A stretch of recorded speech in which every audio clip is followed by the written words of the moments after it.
Hi there, it's Jo here from Creative Empowerment. So today I'm going to go through how to use the Wisdom of the Oracle divination cards by Colette Baron-Reid. And if you've seen my collection video, then you'll have seen this deck. It's one of my favorites, and I thought it was a great one to do because it's great for beginners and for anybody. It's just a really great deck to use. So today we're going to look at how to use it. We'll do a bit of a walk through the deck, have a look at it, and then how the deck's designed, and then how you would use it. Hope you enjoy it with me. Please like this video if you do. Please subscribe to my channel if you like Oracle decks and pick card readings. You will also go into the draw to win a private reading with me. So stay tuned and we'll get right into it. So here we are working with how to use the Wisdom of Oracle deck by Colette Baron-Reid. Again, there's the card box cover. It's a Hay House Oracle deck, and Colette Baron-Reid has many Oracle decks. These are one of her, first few, and probably one of her best. There are 52 cards in this deck and an awesome guidebook, as you can see there. It is actually, huge in the sense of how thick it is. You can see mine's well worn. I use this a lot, and I did use this a lot when I was reading for myself a lot and also learning. It's a great learning tool, this particular deck. The Wisdom of the Oracle is a divination card set. This particular deck has been designed, like the two words that stick out, wisdom and oracle. Colette Baron-Reid was really focused on the idea of this being an oracle, and she wanted the oracle to live inside the cards, which is a kind of interesting how's the synchronicity of that, just picking that up. And to be fair is the front cover. I'm sure that you can see that they're the same, but this was designed as an oracle living inside an actual deck, which I think is a really lovely idea. These cards, they're a standard size. They were published in 2015, so they're 5 years old now. My deck is very well used, but standing up really well to hardware or, good usage. The artist that has made these beautiful images, her name is Jenna Della Guartalia. I'm not even sure how to say it, but she has worked with Colette Baron-Reid, I think, on all of her decks. But this is definitely one of my favourites, along with the others. If you've watched my collection video, you'll see that I've got quite a few Colette Baron-Reid decks, and this is one of my favourites. And it's a really great video, a great oracle for people who are beginning with oracle decks, but also even if you just want to go a bit deeper. So this deck has got some really interesting imagery that allows your third eye to, really get engaged, to really get taken or transported to a different place. That's one of the reasons why I enjoy this deck so much. The other things that I really enjoy about this deck is the symbology, the symbols, and the references, the elements that they have designed into this deck. So there's a lot of references to other divination systems like tarot, I Ching, Norse runes, and other oracles. So it's kind of like they're very soft and delicate too, the pictures. But there's also this element of a fairy tale fantasy, so it really gets your imagination moving, stirring. The imagery is like there's a lot of soft tones in here, a lot of blues and browns, We have a number on each card. We also have, a couple of keywords. And then we have a picture that helps us, when we're reading the oracle for ourselves or for another person. The ideas of these cards, I think, are really magical and wonderful. They range from, there's a really good range of topics that are covered. It's kind of an extensive selection of themes, topics, ideas, etc. I'm showcasing this deck when there could be lots of new ones that I look at. However, I find that one of the reasons why I thought it would be a great video to do after someone suggested it to me is that it's such a great deck to start with to help you then unpack other decks. Because Colette Baron-Reid is so good at doing creating decks, look at the colours, the colours there, they're so similar, and obviously that's the artist, but the two of these people worked very, very, in hand to create this magical deck that has real deep meanings and associations. There's lots of stars, as you can see. There's lots of star elements in this thing, in these images. There's this border, what are they called? I can't think of what they're called. Bunting. There's this bunting on some of the images. There's also some imagery up there. I think that one of the reasons why this is such a great deck is because it covers so much ground. I did start talking about this earlier, starting to ramble. But there's so many loyal heart, between worlds.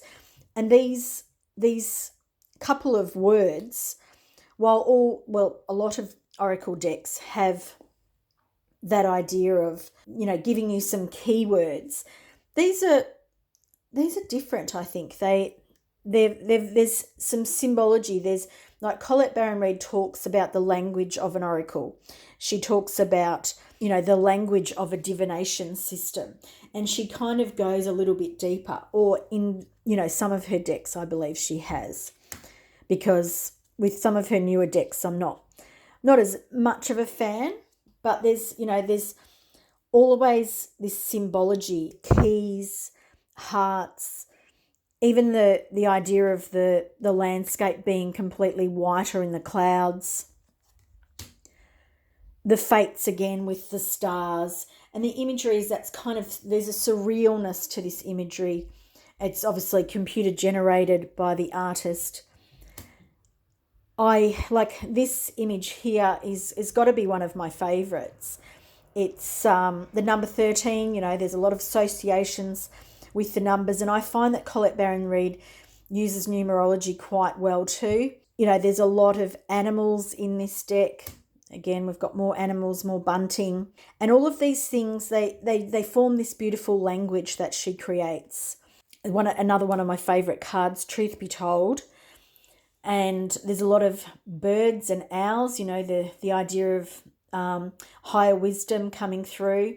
And you'll also notice that, or I didn't point it out to begin with, but there's always this image of spirit, or the oracle is how she describes it, on each card. A long time ago, I've watched some videos made about this particular deck. And one of the reviewers was saying how that was on nearly every card.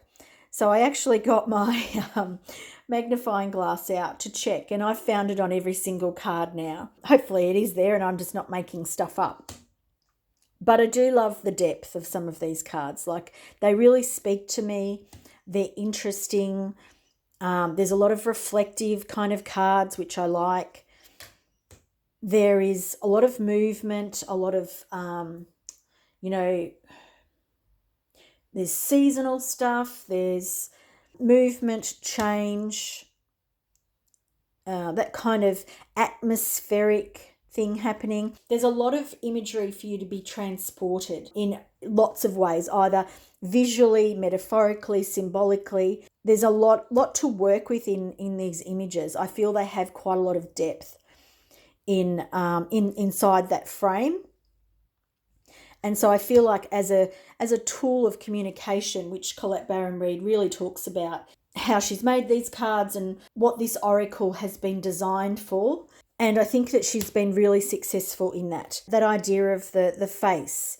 She has talked about it being an intermediary, I don't even know if I'm saying that right, between spirit and you, between you and the divine. And I love that idea.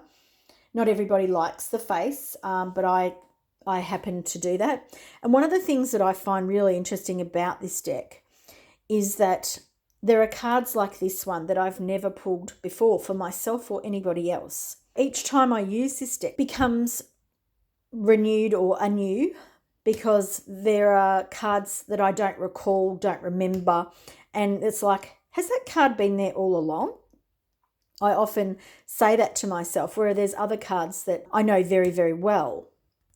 But, there's a lot of, if you have a look at the differences between these cards here, we've got a very flat scene, almost like, something that a photographer might set up in a studio, and then this deep volcanic landscape, which again is a computer generated image. The yin and the yang of them, and the contrast between how these images are set up, and there's a lot of doors and windows and openings to spirit, to the divine. They're quite staged too, and there's always movement or not movement, or the suspension of movement. So they give you the option to read more into them when you get used to the cards. There's, like I said before, there's lots of topics, and these topics like chop wood, they're kind of well-honed themes, may get overlooked for more glossy ideas, I think, some of these images, like clean it up, but they're presented in a really interesting way. Like, this is one of those cards that I have rarely had, and I find that really, really interesting when I'm using a deck, to not have certain cards show up, and it's only ever usually a couple of those cards. There's lots of eggs in this, there's lots of birds, there's lots of keys, keyholes, a lot of metaphorical symbology that is used in this deck. So now that we've had a look at the deck, I'm going to talk about sort of how it's been structured a little bit more. Colette Baron-Reid really dives into the symbology, that sort of old ancient knowledge, or this is the way I see her stuff anyway. I love that it's about wisdom, that, if you think about all these things separately, it's wisdom, it's an oracle, it's a divination system, which she's very into the history of it, the way that it's been passed down in the past. And then in this area around here, we have ask and know.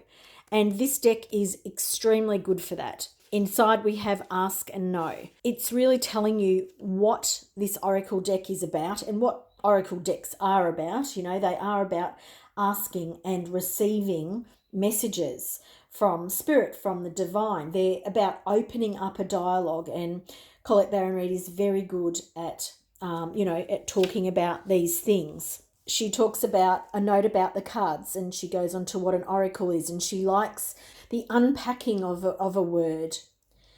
Oracle, a person, shrine, or object that delivers guidance from a divine source and speaks wise counsel and advice. From the Latin orare, to speak. Divination, asking for and receiving divinely inspired guidance from an oracle. So I love that she uses that essence to sort of give you the underpinnings of why she's created the deck that she has, and why it's so extensive. And you look at that, it's really quite a thick book. In your head, you think to yourself, well, it means there's going to be pages and pages to read. And there's actually not. But what she has designed in this deck is an image that then has 5 meanings. And it's kind of like you read 2 or 3 of these to get the message of a particular card. So what I'm going to do is I'll do a bit of a shuffle. So now we're just going to pick a card at random, and that's the card that's coming out.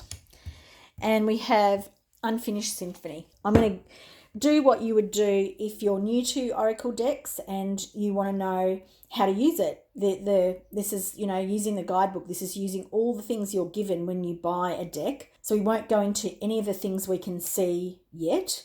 But what I will do is leave the card there, and I will go to the page. So there's numerology on these cards, which really helps you.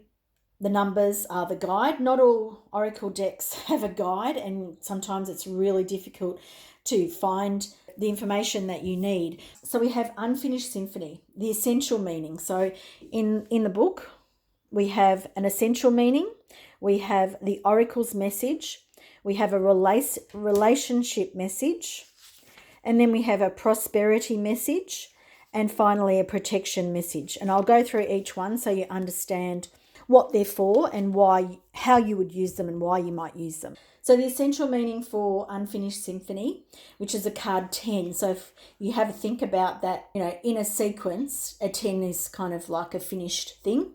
But this is talking about an unfinished thing, because in numerology that would also go down to a 1. Unfinished business, an incomplete lesson, lack of closure, the need to make amends. The Oracle's message. So that's the essential message. And a really good start is to learn those essential meanings. That's not the way that I particularly do it, but I have used the cards and I have used the guidebook a lot. So I am familiar with some of the essential meanings in Oracle's message. I still look things up every now and then, but I use my intuition a lot more. The Oracle's message. This is a time to tie up loose ends as you near the completion of a cycle or project and mastery of a lesson or skill. Before you can move forward, it is important that you come to terms with where you are now. Practice radical acceptance. Take inventory so that our emotional and psychological closure can occur and the answers you seek will be found. You can't move forward if you are leaving things unfinished. Reflect on what has passed so that the symphony can finally end on a high note. So it's a really quite a full meaning for you. And all I've read is this section here. Depending on how deep you want to go with your message, for me, that's probably all I would need to read at this point, because I can see how that might relate to things that I'm experiencing in my life right now. But you could then read the relationship message, which says, moving on is difficult when love lingers. Things are left unsaid. You haven't had the opportunity for closure in your relationship and in your heart. You can still feel bound up in relationships when closure is denied you. It's important to achieve this for yourself. Write that letter, make that call, or have that conversation over a cup of coffee. For peace of mind, accept matters as they are, make amends if need be, and declare your feelings, even if it's only to yourself. Be clear about what was left unresolved and close the door on the past so that you can set yourself free. Only then can new love blossom. So that's the relationship meaning or message. And this is the prosperity message. Make sure you complete projects now before starting new ones. So this is about abundance, career, finances, all those sorts of things. Perhaps you've created something special that will increase your sense of abundance and bring you opportunities for wealth. However, if you don't see it through, it won't add up to anything but more clutter. Now is a time to put your nose to the grindstone and complete the tasks that have accumulated. Pay your bills, sign the documents, do your filing, hand in an assignment, complete a work of art, tie up loose ends so you can now move forward with surety, knowing that you're on a prosperous path and feeling refreshed, excited about the future. And you can see that the loose ends was mentioned there again. Now, if this came in the reverse position, now there's a lot of fear around reverse cards.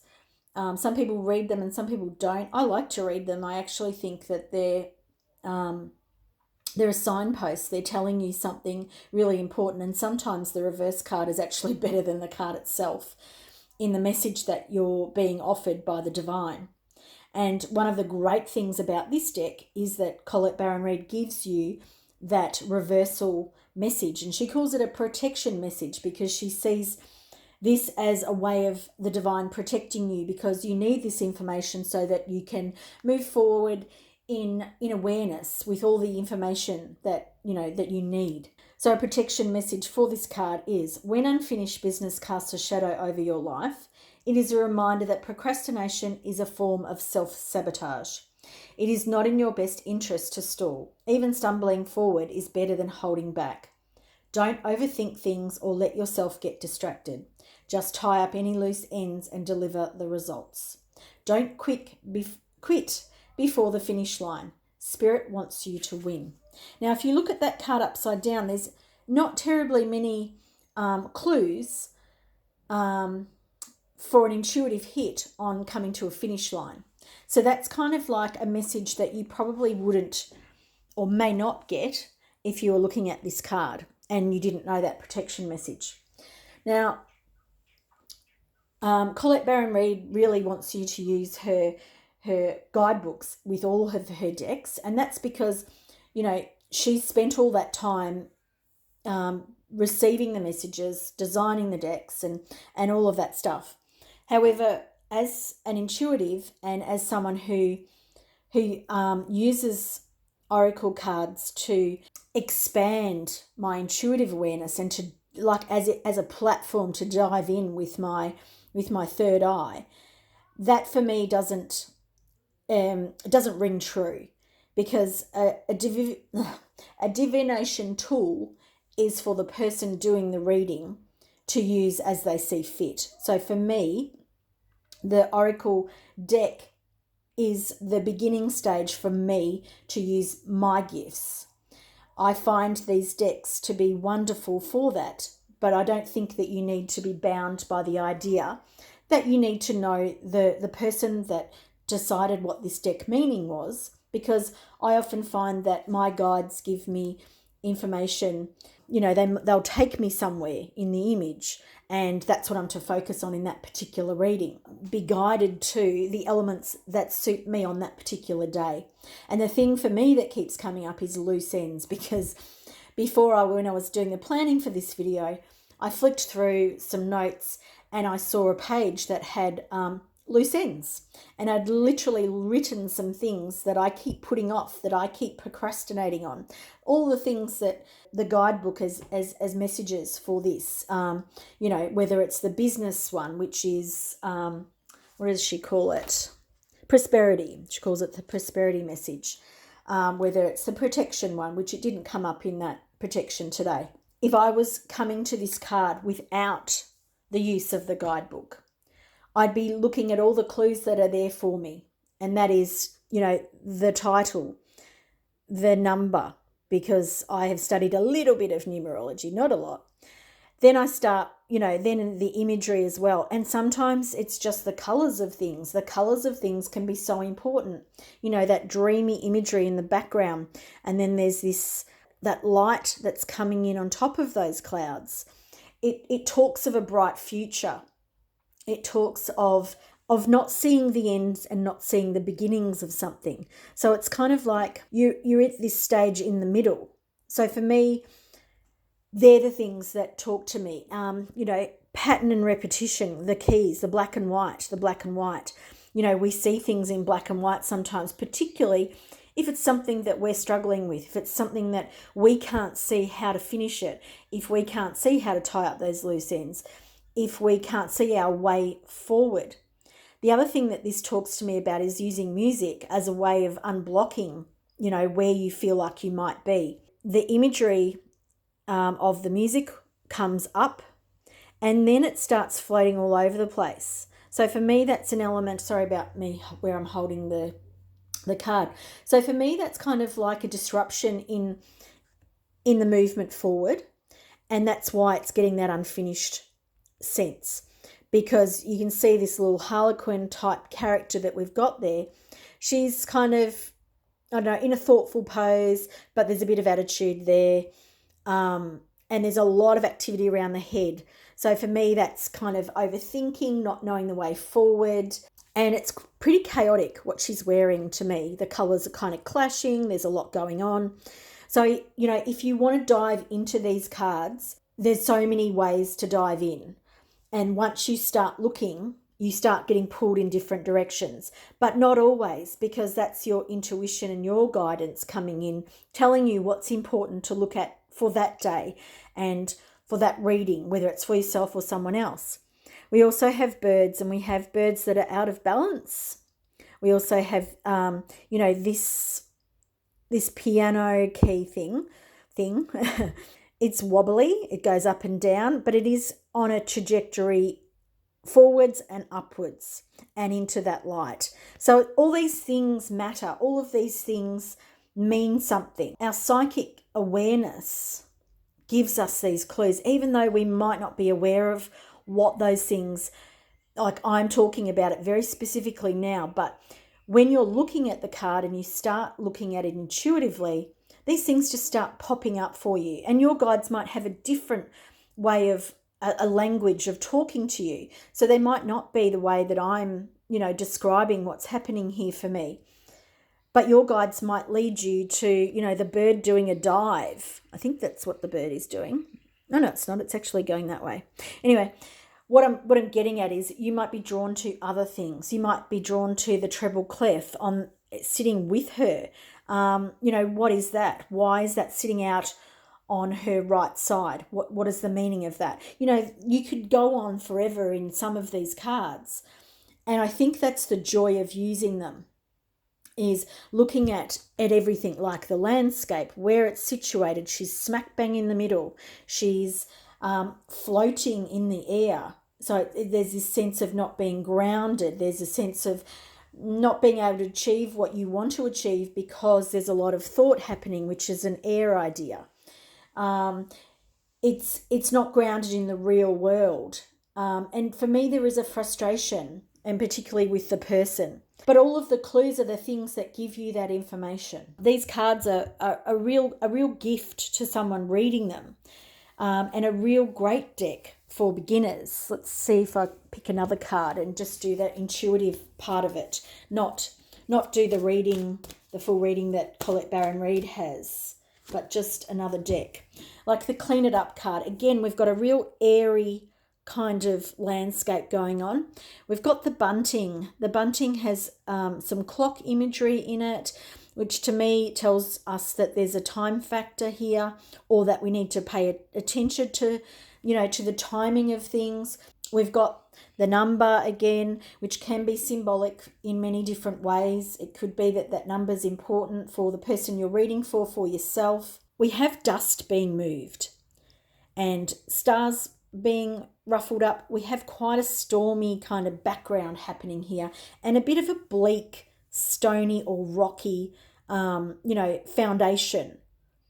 So it's kind of like, it could be you're at rock bottom. It could be that it's a bit rocky where you are right now. It's a bit isolated. There's a lot of different themes that could come up from this card. The other things to notice are the dust is flying up in front and behind. Where you've come from, there's an element of needing to clean that up, but also it's coming off to the side. It's not, it could be seen to be in front. Don't even know if it's a moose or a reindeer or whatever it is. It's looking up into the sky, and and the dust is going up there. So again, if you want to think about what does that mean? What does clearing away the air above your head mean? If we have another think about or look at these antlers, and they're sprouting all of these wonderful things. Sometimes we can't see things if it's cloudy around us, if it's dusty. We can't see the wood from the trees. We can't see far enough ahead. So this card talks about all those sorts of ideas. So just looking at this without reading the guidebook, you can start to get some clues about what this card means, and if it's you drawing it for a day. So if you've picked a card for the day, then you'll find that this has some relationship to your life, and it could be that you're wanting to move forward, but you're feeling quite stubborn, and it feels a bit isolating wherever you are, and perhaps you can't move forward until you do a bit of a cleanup, until you get your house in order. Movement is kind of being subtly brought into this picture, but there is quite a stagnancy here. So, there's a lot of ways you can read this card. If you were using this deck for yourself, you could do, the guidebook talks to you about 1 card readings. It talks about 2 card readings and how to do them. Good questions to ask. What is the next right action regarding this? Colette Baron-Reid is really good when it comes to this sort of stuff. A 3-card reading, which I always find to be quite helpful, and then multiple card readings. And that's really quite in depth, and I don't think I would really use that terribly much. But when you're beginning, it's a great way of making a start. This is a really great deck to use for yourself, particularly to pull a card each day to get used to it. It is a great deck to use in a reading. With my pick a card readings, you'll find that this deck shows up quite a lot, because I do love the imagery, because I do love where it takes me. I do love the symbols, the elements that she uses, that the artist has used, and I find that it is a great tool to receive guidance, to receive information, insight, to connect to my higher wisdom, to the client's higher wisdom, that higher power, the divine. It opens up a great dialogue. It is that intermediary that she talks about when she designed this deck. It is one that I keep coming back to, which imagery speaks to me so clearly. It opens up for me. It unlocks doors for my personal intuitive senses. I really want to know if you want to see more of these types of videos, whether you want me to look at other decks and walk through them, whether you want to learn more about how I read cards, or whether you want to know how to, if you're a beginner and you want to be stepped through a reading, I'd really love feedback on what it is that you'd like to see, because I really enjoy doing this, because again, this is me playing with my decks. Heaps of fun, and I'm sharing myself having fun with you, and that's really what this channel is about. So thank you for joining me today. If you haven't got this deck, it's one that I obviously would recommend. It is a very good solid deck that you will come back to, and come back to so many ways to connect with it, and develop that connection over time. It's not a one-trick pony. It is, you keep going deeper and deeper and deeper with this all the time. And I find that I have developed my own language of using this deck, and that for me is, the ultimate. That's what I want a deck for. I don't want to have to rely on the guidebook, because the symbology of the cards are, beyond not me, because that's not but they don't connect with me, that I connect with this. So yeah, I'd love to know what you thought about this video. Thanks for watching today, and please give this video a thumbs up if you liked it, and share it with family and friends if they would like it too. See you next time. Bye.